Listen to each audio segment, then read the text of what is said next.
Hello दोस्तों, स्वागत है आप सभी का अतुल्य आरएस ऑनलाइन क्लासेज में। दोस्तों, रीट एसएसटी की जो डेली टेस्ट सीरीज हमने स्टार्ट की है उसका आज 16वां टेस्ट है और इस आज के 16वें टेस्ट में हम यूनिट नंबर 3 के टॉपिक सूफी आंदोलन के विषय में बात करेंगे। आज के टेस्ट में जो प्रश्नों की संख्या रहने वाली है वो रहेगी 25 और सारे के सारे जो हमारे क्वेश्चन रहेंगे वो रहेंगे ऑब्जेक्टिव। तो चलिएगा शुरू करते हैं आज के पहले प्रश्न को और देखते हैं आज का हमारा पहला प्रश्न कौन सा है। पहला प्रश्न है हमारा कि भारत में चिश्तिया सूफी मत को स्थापित करने वाले कौन थे। तो दोस्तों ऑप्शन है हमारे पास में ख्वाजा बदरुद्दीन, ख्वाजा मोइनुद्दीन, शेख अहमद सरहिंदी या फिर शेख बहाउद्दीन जकरिया। तो दोस्तों इसका जो सही आंसर है वो है ख्वाजा मोइनुद्दीन। ख्वाजा मोइनुद्दीन चिश्ती जो थे उन्होंने भारत में चिश्तिया सूफी मत को स्थापित किया था। देखिएगा दोस्तों, ये जो मत है ये अफगानिस्तान के अंदर स्थापित हुआ था। अफगानिस्तान में इसकी स्थापना हुई और अफगानिस्तान के चिश्त में देखिएगा ये नाम है आपके पास में अबू इसहाक सामी और उनके शिष्य थे ख्वाजा अबू अब्दाल चिश्ती। इनके द्वारा जो है इसकी स्थापना की गई थी दोस्तों। लेकिन अगर हम भारत की बात करें तो भारत में जो इसका सर्वप्रथम प्रचार करने का कार्य किया था वो किया था ख्वाजा मोइनुद्दीन चिश्ती के द्वारा इनका प्रचार किया गया था। दोस्तों ये देखिएगा 1192 ईस्वी की अपने बात करते हैं, क्योंकि 1192 ईस्वी के अंदर मोहम्मद गोरी की सेना के साथ में ये भारत आए थे।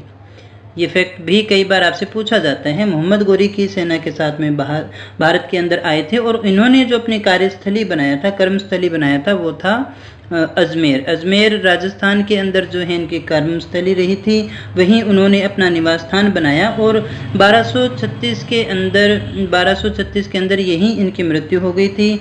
और एक इनके मुख्य शिष्य भी थे जो काफ़ी ज़्यादा प्रचलित रहे थे, काफ़ी ज़्यादा फेमस रहे थे। उनका नाम था कुतुबुद्दीन बख्तियार काकी। ये इनके काफ़ी इम्पोर्टेंट शिष्य थे, महत्वपूर्ण ये नाम माना जाता है, बहुत प्रसिद्ध भी रहे थे दोस्तों। ये काफ़ी ज़्यादा इम्पोर्टेंट है ये नाम अपने लिए। तो दोस्तों देखिएगा भारत में चिश्तिया सूफी मत को स्थापित करने वाले कौन थे, वो थे ख्वाजा मोइनुद्दीन चिश्ती। करते हैं अगले प्रश्न के विषय में। अगला जो हमारा प्रश्न है कि शेख निजामुद्दीन औलिया, हम किसकी बात कर रहे हैं, शेख निजामुद्दीन औलिया जो है ये किसके शिष्य थे। ऑप्शन है हमारे पास में शेख अलाउद्दीन साबिर के, ख्वाजा मोइनुद्दीन के, बाबा फरीद के या शेख अहमद सरहिंदी के ये शिष्य थे दोस्तों। तो दोस्तों इसका जो सही आंसर है वो है बाबा फरीद के ये शिष्य थे। देखिएगा दोस्तों, शेख निजामुद्दीन औलिया जो हैं इनके आध्यात्मिक गुरु जिनका नाम था गुरु हजरत बाबा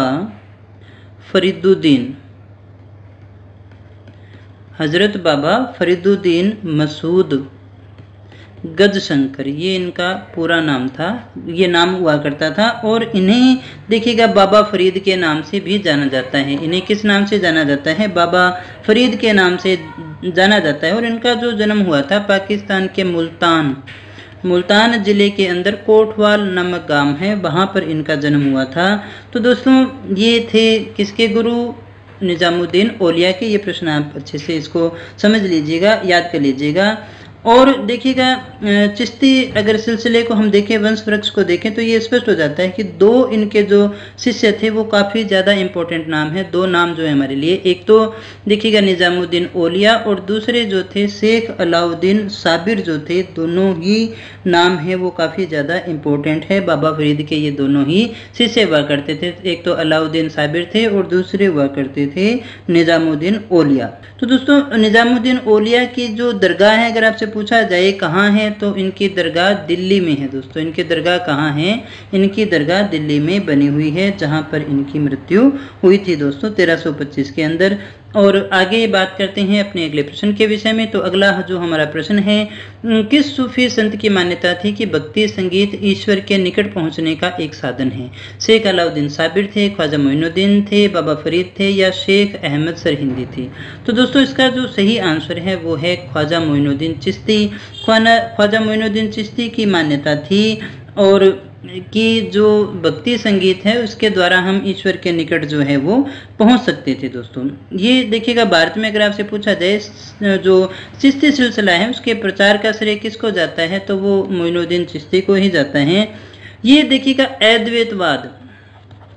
अद्वैतवाद की जो परंपरा है उसके अंदर विश्वास किया करते थे और साथ ही साथ ये समा यानी कि संगीत के अंदर विश्वास किया करते थे और उनकी मान्यता ये थी कि जो भक्ति संगीत है वो ईश्वर के निकट पहुंचने का एक साधन है। अगले प्रश्न की बात करते हैं तो अगला प्रश्न है किस सुल्तान से निजामुद्दीन औलिया ने भेंट करने से इनकार कर दिया था दोस्तों। तो ऑप्शन है जलालुद्दीन खिलजी, अलाउद्दीन खिलजी, गयासुद्दीन तुगलक और मोहम्मद बिन तुगलक। दोस्तों ये भी प्रश्न हमारे लिए काफ़ी इंपॉर्टेंट है और इसका जो सही आंसर है वो है अलाउद्दीन खिलजी। अलाउद्दीन खिलजी से निजामुद्दीन औलिया ने मिलने से इनकार कर दिया था। इनके बारे में सबसे ज़रूरी फैक्ट ये आता है कि निजामुद्दीन औलिया एक ऐसे संत थे जिन्होंने 7 सुल्तानों का समय देखा था। कितने सुल्तानों का? 7 सुल्तानों के ये समकालीन रहे। लेकिन बड़ी अलग बात यह है कि ये कभी किसी के दरबार में नहीं गए थे। शेख अगर जलालुद्दीन ने भी शेख से मिलने का बहुत प्रयास किया था और अमीर खुसरो के माध्यम से उन्होंने मिलने की कोशिश भी की थी, लेकिन उस समय जैसे ही शेख को ये ज्ञात हुआ कि सुल्तान जी आने वाले हैं तो वो अपने घर को छोड़ करके चले गए थे। अजोधन नामक स्थान पर ये देखिएगा चले गए थे जब उनसे मिलने के लिए आने वाले थे सुल्तान जलालुद्दीन। तो एक बात। दूसरी बात जो हमारे लिए जाननी जरूरी है कि अलाउद्दीन खिलजी के विषय में कि अलाउद्दीन खिलजी ने उनसे मिलने की जब आज्ञा मांगी तो शेख ने बड़ा अच्छा उत्तर दिया था और उन्होंने कहा कि मेरे मकान के 2 दरवाजे हैं। क्या कहा? कि मेरे मकान के 2 दरवाजे हैं, एक से सुल्तान आएगा तो दूसरे से मैं बाहर चला जाऊंगा। तो इस प्रकार से उन्होंने किसी से भी मुलाकात नहीं की, अलाउद्दीन से मिलने से भी इनकार इनके द्वारा कर दिया गया था। वे महबूब ए इलाही के नाम से काफ़ी ज़्यादा प्रसिद्ध रहे थे। ये आपको याद रखना है कि महबूब ए इलाही किसे कहा जाता है तो इन्हें ही कहा जाता है। ख्वाजा मोइनुद्दीन चिश्ती ही जो है वो सबसे ज़्यादा प्रसिद्ध रहे थे। और देखिए इनसे और कुछ प्रश्न पूछा जाता है कि इसने 7 सुल्तानों का काल देखा था, तो ये प्रश्न भी पूछ लिया जाता है। अगले प्रश्न की बात करें, 5वां जो हमारा प्रश्न है, निम्न में से किस सूफी संत के विचारों को सिखों के धर्म ग्रंथ यानी आदि ग्रंथ के अंदर शामिल किया गया है दोस्तों।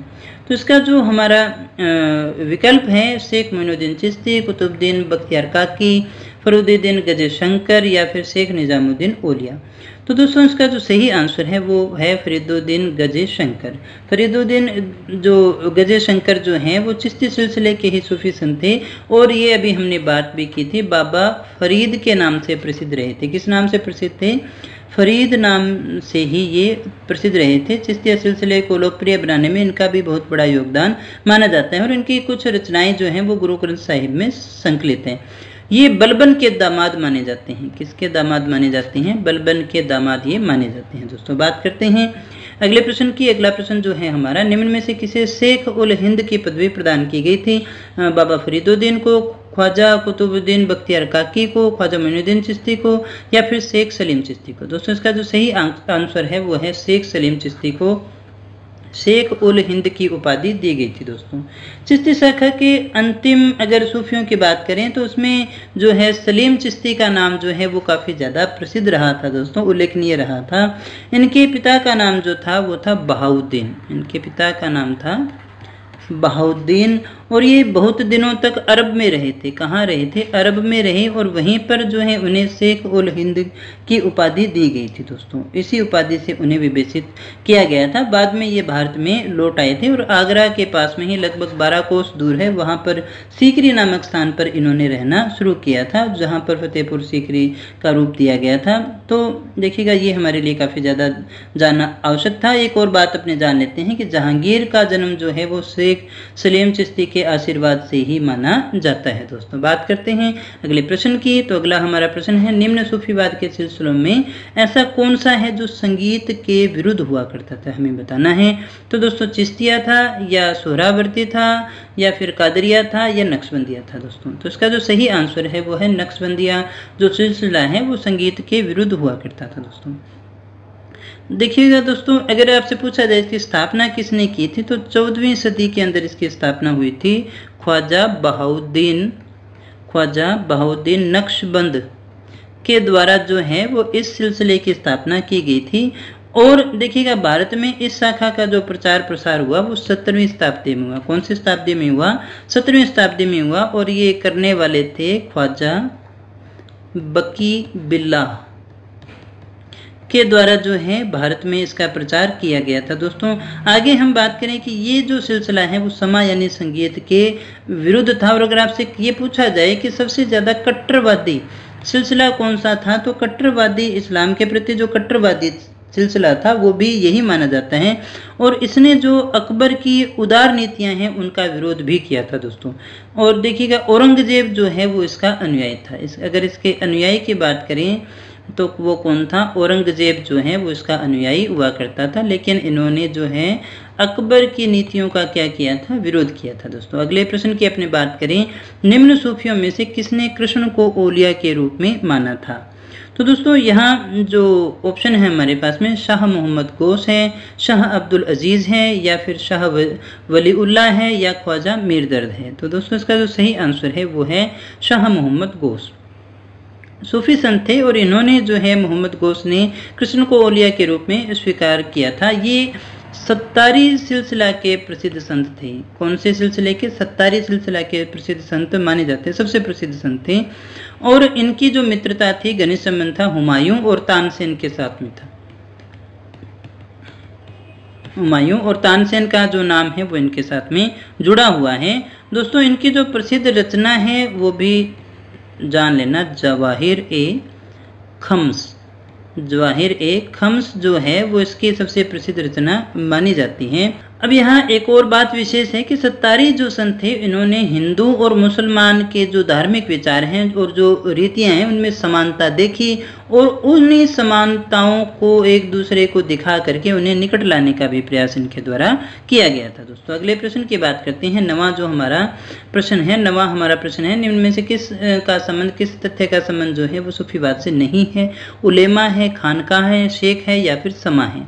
तो देखिएगा दोस्तों उलेमा का जो संबंध है वो सूफीवाद से नहीं है, क्योंकि उलेमा हम किसे कहते हैं? इस्लामी धार्मिक कानूनों, इस्लामी धार्मिक जो कानून है उसके ज्ञाता को हम क्या कहते हैं? उलेमा कहते हैं, विद्वान को उलेमा कहते हैं। अगर हम बात करें खानका, तो देखिएगा ये होता है सूफी संतों का निवास स्थान, जहाँ पर वो निवास किया करते हैं। दोस्तों ये शेख जो शब्द है सूफीवाद में शिक्षण जो मार्गदर्शन है उसके लिए जो है अधिकृत जो व्यक्ति होता है उसे कहा जाता है। दोस्तों इसके अलावा देखिएगा समा हमने बात की थी, ये एक सूफी समारोह का नाम है, संगीत से जुड़ा हुआ नाम है। दोस्तों आगे अगले प्रश्न की बात करें कि सूफी आंदोलन की शुरुआत कहाँ से मानी जाती है? तो जो हमारे पास में विकल्प है वो है ईरान है, भारत है, अफगानिस्तान है, या फिर कंधार है। तो दोस्तों इसका जो सही आंसर है वो है ईरान। ईरान से जो है वो सूफी आंदोलन की शुरुआत मानी जाती है। सूफी शब्द की अगर बात करें तो सूफी शब्द जो है अरबी भाषा, कौन सी भाषा की? अरबी भाषा के सफ़ा शब्द से बना हुआ माना जाता है, जिसका अर्थ होता है पवित्रता। सूफी शब्द की उत्पत्ति देखिए सोफिया शब्द से भी मानी गई है, जो देखिए यूनानी भाषा का शब्द है, और इसका जो अर्थ होता है वो होता है रहस्यमयी ज्ञान। तो ये अर्थ अपने इसके लेकर के देख सकते हैं, सफ़ा से भी और सोफिया से भी, दोनों शब्दों को हमने देख लिया था दोस्तों। और ये कहाँ से आया था? ये ईरान से भारत में आया था, ईरान में इसकी शुरुआत हुई थी। दोस्तों आगे अपने बात करें, निम्न में से असत्य कथन कौन सा है? सूफी विचारधारा में गुरु और शिष्य के संबंध पर अत्यंत बल दिया गया है। सूफी संतों ने ईश्वर की आराधना में संगीत और देखिए गायन को सहायक माना। सूफी संतों ने मूर्ति पूजा का विरोध किया। और अगला जो है सूफी संतों ने बहुदेववाद पर बल दिया था। हमें बताना है असत्य, तो असत्य कौन सा है? चौथा जो है वो असत्य है। ये बात ठीक है, गुरु और शिष्य के संबंध पर इन्होंने अत्यधिक बल दिया है दोस्तों। और इसे जो है पीर मुराद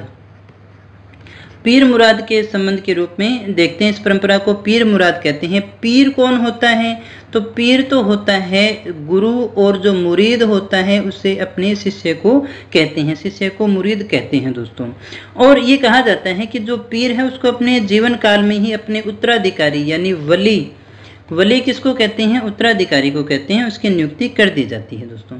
आगे अपनी बात करें, सूफी संतों ने ईश्वर की आराधना में संगीत गायन को सहायक माना। ये बिल्कुल सही बात है, समा की ये बात किया करते थे दोस्तों। आगे अपने अगला जो फैक्ट है, सूफी संतों ने मूर्ति पूजा का भी विरोध किया था, लेकिन उन्होंने बहुदेववाद पर बल नहीं दिया था, बल्कि उन्होंने एकेश्वरवाद पर बल दिया था। परमात्मा के एकत्व के सिद्धांत को ये स्वीकार किया करते थे दोस्तों। आगे अपनी बात करते हैं अगले प्रश्न की, किस सूफी संप्रदाय के संतों के बारे में कहा जाता है कि इन्होंने हिंदुओं के साधुओं की तरह जीवन व्यतीत किया था? तो ये कहा जाता है चिश्ती संप्रदाय के बारे में, कादरी के बारे में, सोहरावर्दी के बारे में, नक्शबंदी के बारे में। तो दोस्तों इसका जो सही आंसर है वो है चिश्ती संप्रदाय के बारे में। ऐसा कहा जाता है कि इन्होंने हिंदुओं के साधुओं की तरह जो अपना जीवन व्यतीत किया था। अब देखिएगा, भारत में जो है इसकी स्थापना ख्वाजा मोइनुद्दीन के द्वारा की गई थी चिश्ती संप्रदाय की, और ये मोहम्मद गोरी के साथ में जो है भारत में आए थे, ये बात अपने कर चुके हैं। अजमेर में इन्होंने अपनी खानकाह स्थापित की थी। खानकाह अपने को याद हो चुका होगा, सूफी संतों का निवास स्थान होता है, उसे खानकाह कहते हैं। चिश्ती संप्रदाय के जो संत थे वो हिंदू साधु हुआ करते थे, उन्हीं की तरह सादा जीवन व्यतीत किया करते थे, निजी संपत्ति के ये खिलाफ हुआ करते थे, निजी संपत्ति नहीं रखते थे, और इनकी जो प्रकृति थी वो काफी उदार हुआ करती थी, और ये इनका जो उद्देश्य था वो ईश्वर प्रेम और मानव सेवा को मान करके चलते थे दोस्तों। और इनके सबसे बड़ी विशेषता की बात करें तो ये इस संप्रदाय के लोग जहां भी जाते थे, किसी भी स्थान पर जाते थे, तो वहां की संस्कृति को अपने आप यानी अपने अनुरूप ढाल लेते थे, वहां की संस्कृति के अनुरूप अपने आप को ढाल लेते थे दोस्तों।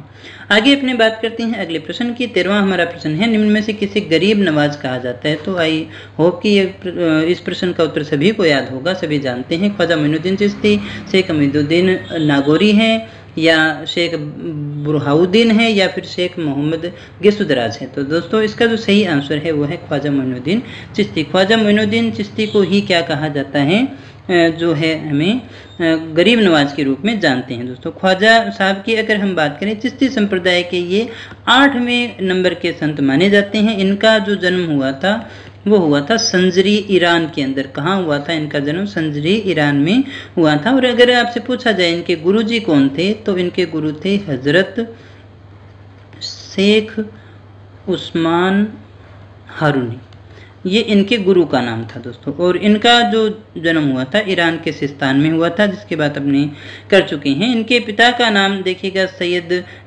गयासुद्दीन था। हालांकि इतना आपको याद करने की आवश्यकता नहीं है, आप इतना याद रखिएगा मोहम्मद गौरी के साथ ये भारत में आए थे। अजमेर को इन्होंने अपना कार्यस्थल बनाया था, चिश्ती संप्रदाय की स्थापना की थी। ख्वाजा मोइनुद्दीन चिश्ती के बारे में एक और चीज़ आप याद रख सकते हैं, पृथ्वीराज तृतीय के ये समकालीन थे। पृथ्वीराज तृतीय यानी चौहान के ये समकालीन हुआ करते थे। इनकी मृत्यु भी अजमेर में ही हुई थी। और एक दो बात अगर आप इसमें करना चाहें तो देखिएगा, जो अजमेर की बात है, बड़ी देग छोटी देग वहाँ पर रखी हुई है, तो ये काफ़ी सामान्य से प्रश्न है। राजस्थान के जीके को पढ़ते हैं तो अपने वहाँ पर भी आते हैं दोस्तों। अगले प्रश्न की बात करें तो अगला जो हमारा प्रश्न है, दक्षिण भारत में गुलबर्ग कर्नाटक में किस संप्रदाय का मुख्य केंद्र है? तो चिश्ती का, सोहरावर्दी का, नक्शबंदी का, या फिर सत्तारी का? तो दोस्तों इसका जो सही आंसर वो है चिश्ती का, जो है वो यहाँ पर प्रमुख केंद्र माना जाता है। यहाँ पर है दोस्तों, कहाँ पर? गुलबर्ग कर्नाटक केंद्र। ये प्रश्न जो है 2011 के रीट की परीक्षा में पूछा गया था। अगले प्रश्न की बात करते हैं, निम्न में से किसे सन्यासियों का सुल्तान कहा जाता है? ऑप्शन है ख्वाजा मोइनुद्दीन चिश्ती, हमीमुद्दीन नागौरी को कहा जाता है, या बख्तियार काकी को कहा जाता है, या शेख फरीदुद्दीन नागौरी को कहा जाता है दोस्तों। तो इसका जो सही आंसर है वो है हमीमुद्दीन नागौरी को कहा जाता है दोस्तों। ये भी ख्वाजा मोइनुद्दीन चिश्ती के पहले शिष्य माने जाते हैं। किसके शिष्य थे? ख्वाजा मोइनुद्दीन चिश्ती के ये शिष्य हुआ करते थे।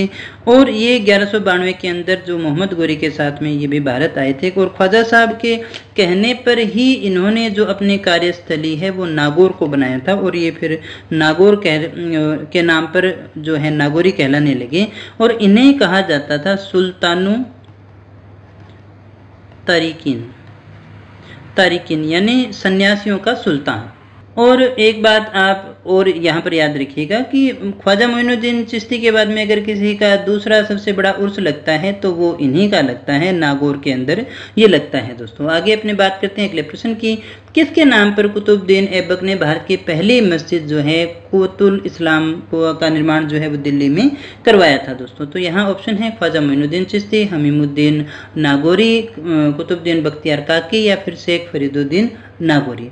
तो दोस्तों इसका जो सही आंसर है वो है कुतुबुद्दीन बख्तियार काकी। ये भी हमारे लिए काफ़ी ज़्यादा इम्पोर्टेंट है। ये फरगना के निवासी हुआ करते थे।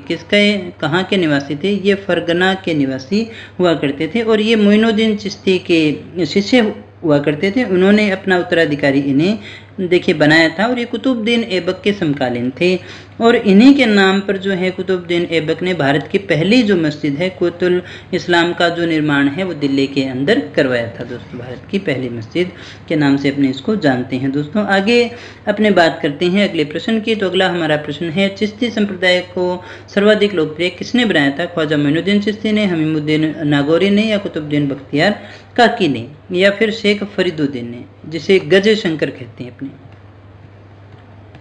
गज ए शंकर के नाम से भी जानते हैं दोस्तों। किसने बनाया था?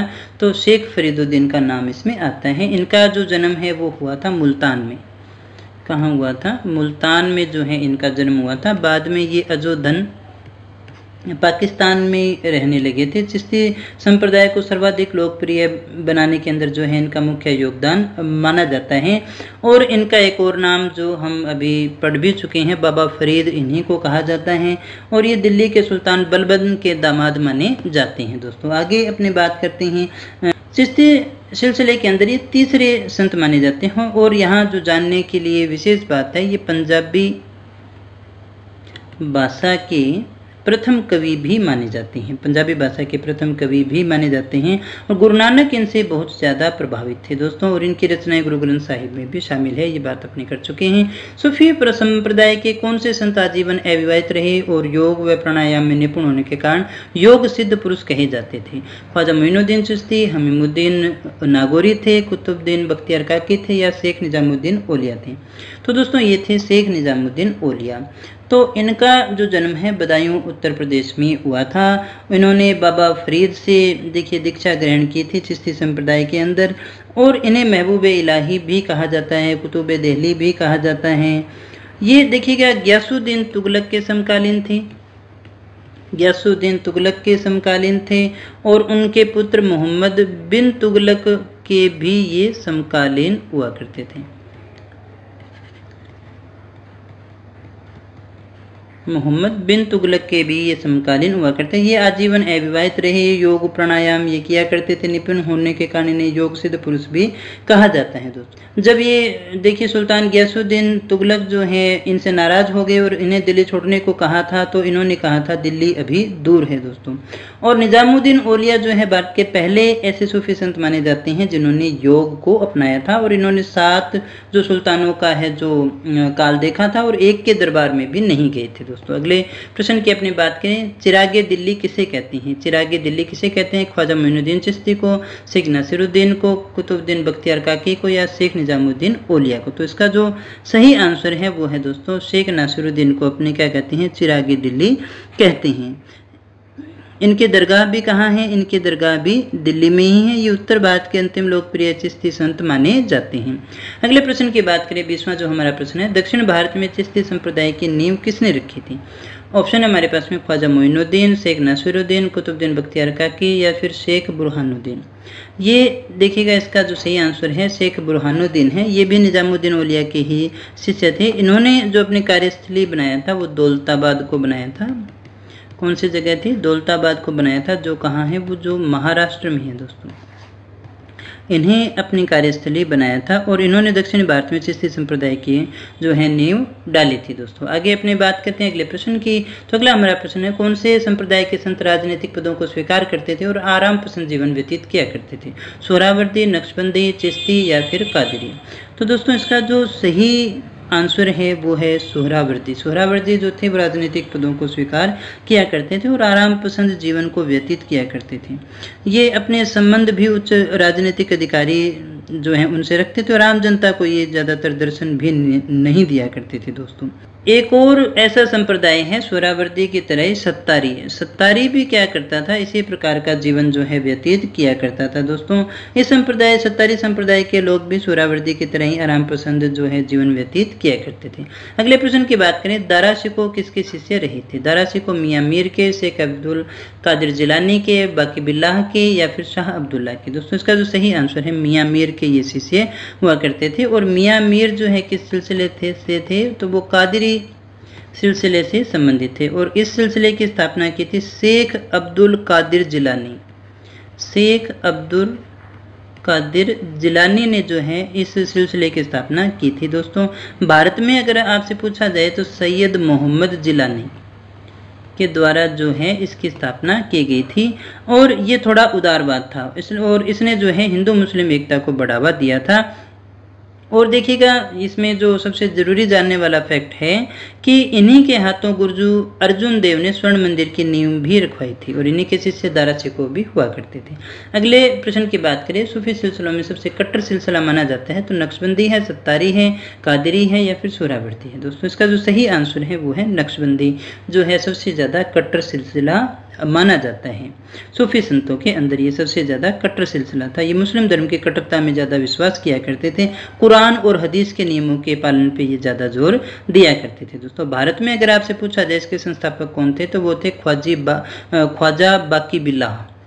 ख्वाजा बाकी बिल्लाह जो है वो इसके प्रमुख संत माने जाते हैं। भारत में इसके संस्थापक भी माने जाते हैं। दोस्तों आगे अपनी बात करते हैं अगले प्रश्न की। पानीपत के युद्ध में इब्राहिम लोदी को पराजित करने के बाद बाबर किस संत की दरगाह पर श्रद्धा प्रदर्शन करने के लिए गया था? निजामुद्दीन औलिया, बहाउद्दीन जकारिया, फरीदुद्दीन जकरकंद या फिर कुतुबुद्दीन बख्तियार काकी? तो इसका जो सही आंसर है वो है कुतुबुद्दीन बख्तियार काकी के पास में गए थे। अगला और अंतिम प्रश्न है, किस सूफी संत ने अपने जीवन काल में 7 सुल्तानों का शासन देखा था? तो दोस्तों निजामुद्दीन औलिया, बहाउद्दीन जकारिया, फरीदुद्दीन जकरकंद या कुतुबुद्दीन बख्तियार काकी? दोस्तों इसका जो सही आंसर है निजामुद्दीन औलिया, ये अपने पढ़ भी चुके हैं। तो दोस्तों ये थे आज के हमारे प्रश्न। अगले कल के टेस्ट में अपनी बात करेंगे मुगल राजपूत संबंधों के विषय में। ये प्रश्न भी आपके वस्तुनिष्ठ होने वाले हैं। दोस्तों अगर आपको ये प्रश्न अच्छे लगे हों, आपके किसी काम के हैं, कुछ सीखा हो आपने, तो इसे लाइक कर देना, दोस्तों के साथ में शेयर कर देना ताकि वहाँ तक भी ये बात पहुँच सके। और अगर आप चैनल पर पहली बार आए हो और हमारे साथ जुड़ करके तैयारी करना चाहते हो तो चैनल को जरूर सब्सक्राइब कर लेना ताकि आपको निरंतर नोटिफिकेशन मिलते रहे। बेल आइकन दबा देना ताकि क्लास आते ही आपको पता चल जाए। और दोस्तों कोशिश रहती है कि जल्दी से जल्दी आपको जो इन क्लासेस की PDF है वो आपको टेलीग्राम पे मिल जाए। दोस्तों इसके अलावा मैं आपको बता दूं कि ये इन क्लासेस की जो पूरी वीडियो है वो भी आप देख सकते हैं। पूरा का पूरा जो कोर्स है रीट SST का, वो जो हमारी प्लेलिस्ट है वहाँ उनके अंदर आपको मिल जाएगा। दोस्तों रीट SST का लगभग सिलेबस आपका कंप्लीट हो चुका है, बाकी चीज़ें भी आपकी चल रही हैं। जल्दी ही 1-2 दिनों में अपनी जो है टीचिंग मेथड्स की क्लासेस को भी शुरू करने वाले हैं। क्लासेस तो कंप्लीट हो चुकी हैं, उनके भी टेस्ट को अपने स्टार्ट करने वाले हैं। शाम को जो है अपने उनके टेस्ट के विषय में बात किया करेंगे। दोस्तों तो मिलते हैं कल के टेस्ट में कुछ नए प्रश्नों के साथ। तब तक बने रहिए हमारे साथ। Thank you very much.